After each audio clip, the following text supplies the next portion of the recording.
So today I want to talk about one part of the chapter 3 from Guy Standing's book, The Precariat, the New Dangerous Class. The entire chapter, it's called Who Enters the Precariat, but there's a great deal of it that's about education, and particularly higher education. And his discussion of this topic really rang a bell with me. There wasn't a whole lot I could disagree about. A little bit of background. The universities in the United States, and I gather from what Standing says and what I've been told by others, in a lot of the rest of the world as well, have been changing drastically since the 1970s. And Standing's big reason for this is that basically the economy has changed drastically since then as well. And the universities are maybe adapting, or you might say maladapting or something like this, to that changing economy. I've seen this. I started in my work in the 1990s, and even since then, I can say that universities have changed drastically.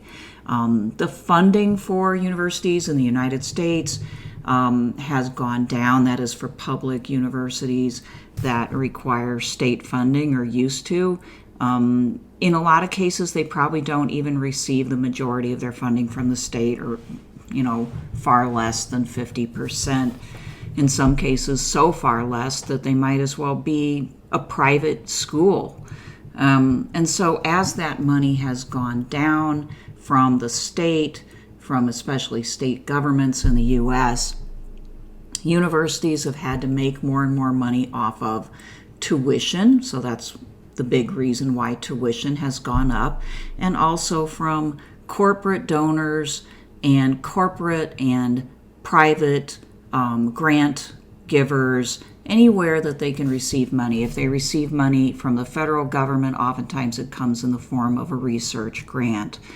And so universities have had to change, sort of been forced to change to a business model, because they have had to sell what they do ever more strenuously to gain the customers, which were the students, to pay that tuition to keep themselves going. And of course, universities have these huge physical plants. A lot of them do, have like this just huge infrastructure that they have to maintain. It costs a lot to do that and to pay for the salaries of the professors and all of the staff. And they've got these huge costs. And so if they're going to survive, guess what? The tuition goes way up. And in order to gain those customers, they have heard the message from the economy itself, certainly from state legislatures, from parents, and from students, that what they need to do is make sure that they sell what they do as being able to get you a job, and most often a specific job. So, the degrees and minors and certificates become ever more specific job oriented. So there's a promise there that didn't used to be there so much, that you would not only maybe have your lifetime earnings somewhat improved, but also that you're going to get a decent job. And Guy Standing is basically saying that because of the changes in the global economy, there literally aren't that many well-paying jobs, even if you're trained specifically for them. So when students go out into the workforce after getting a degree, even if it's in a degree that's very job focused, and especially if they're not at the very top of their class, they're going to still have trouble finding a job in a lot of cases. Many of them will find jobs. Many of them, though, will not find the jobs that they specifically trained for. So he makes a lot out of that point. People have noticed, of course, that this is not working for a lot of college graduates, that they go to college and they get their training and they spend a lot of money, even at a public institution. It might be $50,000 or $60,000 at least. So a lot of times they're going into pretty major debt to do this.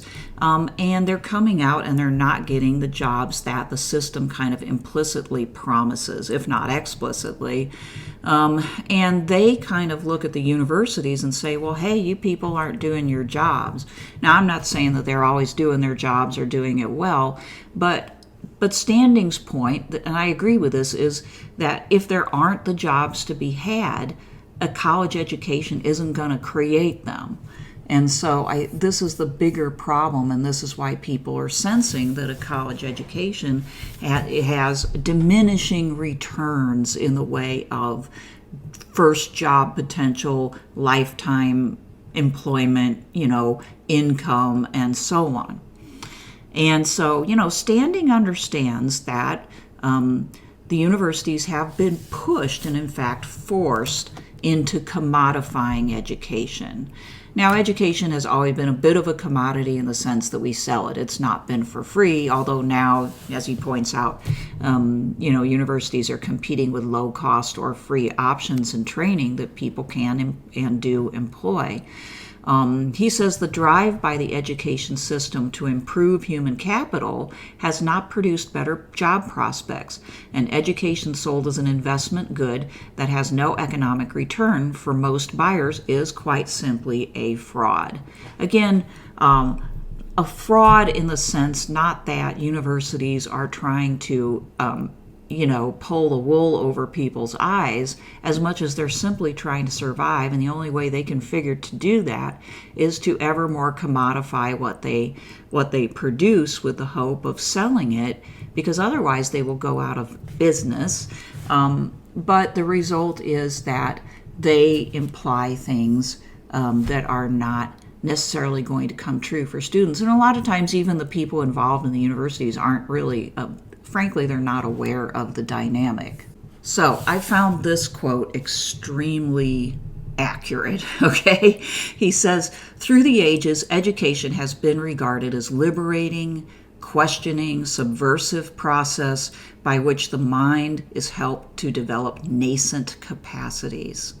The essence of enlightenment was that the human being could shape the world and refine himself or herself through learning and deliberation.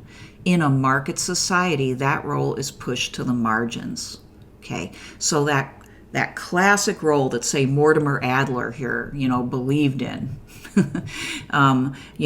founded that great books program a long time ago. The idea has expanded, but it hasn't caught a lot of traction of late because people can't see any reason, any utilitarian, I'm going to get a job reason for reading books, maybe especially classics.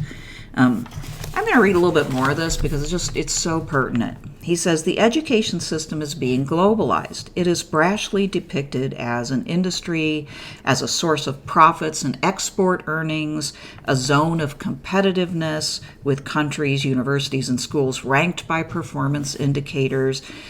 It is hard to parody what is happening. Administrators have taken over schools and universities, imposing a business model geared to the market. Although its standards have plunged abysmally, the leader of the global industry is the United States.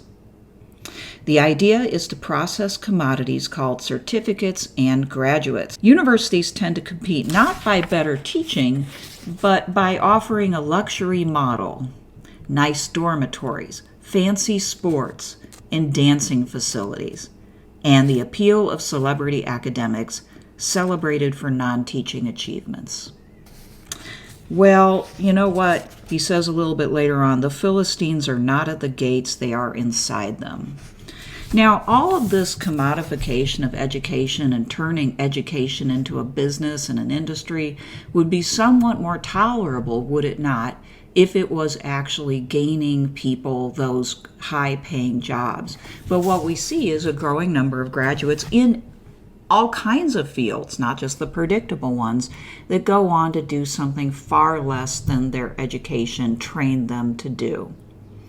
And so it's not paying off, even though it's being sold to. I think that point is the main one that he wants to make, but he makes this other great point, which is that the type of education that they're receiving, because it has become more technical, vocational, which is very good, but you can get this on the job, or you can get this from technical training schools, okay? Universities really weren't or aren't made to do this well. But they try, and in the effort to get those customers, and in the effort to try to convey something that will have some sort of marketable value on a diploma, they basically cease to adequately educate people. One of the things that he mentions is, even long before people get to university in the United States, or in the UK, I guess is where he's writing from, but he mentions the US as well.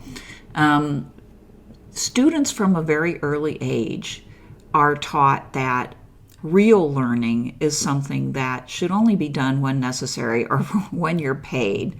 And so, the U.S. schools are famous for having these reading programs where, if your kid reads a book, which is usually way too simple for their level so that they can get it done because they've already learned to be cynical, they'll choose the one that's the cheapest so they can get their little pizza, okay?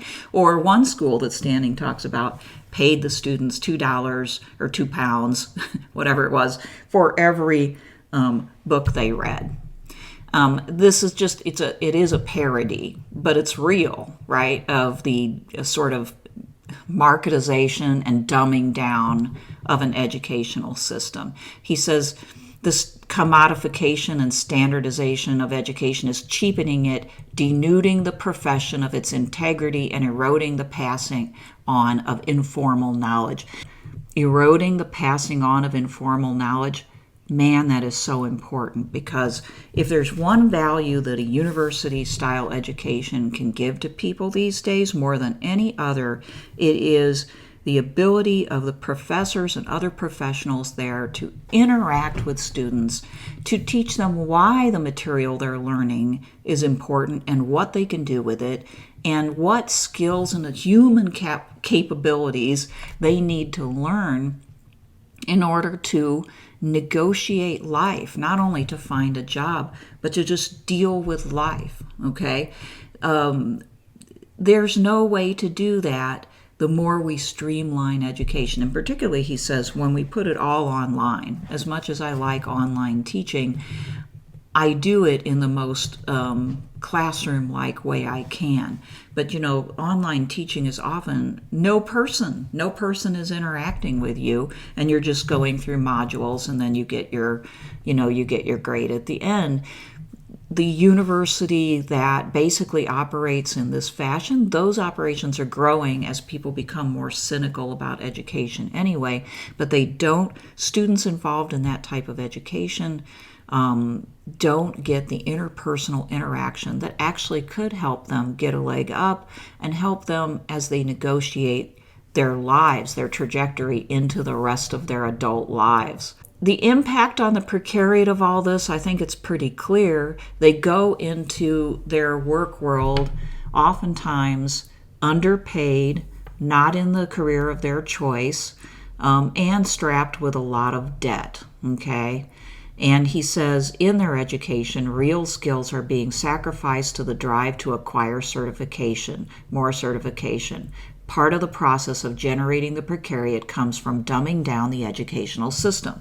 And why is that acceptable? Because most precariat jobs do not require an education that makes people thoughtful. And as a matter of fact, such a person who received this kind of education, and Standing points out the elites still receive a better, higher quality education, while such a person who receives this education is not going to question what's going on nearly as effectively, is not going to have the tools that it takes, is going to be trained to kind of keep their head down and to not think very hard. That is an acceptable or more than acceptable type of product for most of the precariat jobs which are proliferating in our economies.